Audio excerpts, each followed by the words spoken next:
দেখো আমাদের সরস্বতী পুজো কি সুন্দর বাচ্চাদের হাতে খড়ি দেওয়া হচ্ছে। দুটো বাচ্চা এখানে হাতে খড়ি দিয়েছে। দেখো কিভাবে হাতে খড়ি দিচ্ছে সব বাচ্চারা।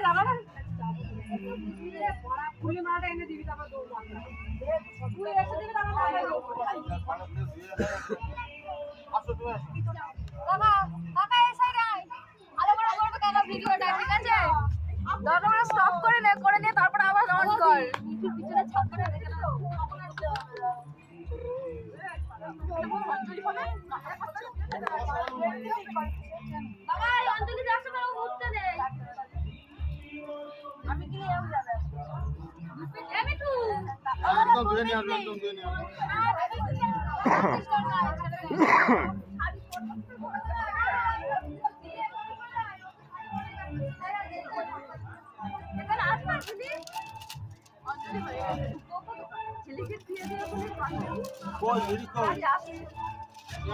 তাড়াতাড়ি ডাকো, তাড়াতাড়ি ডাকো।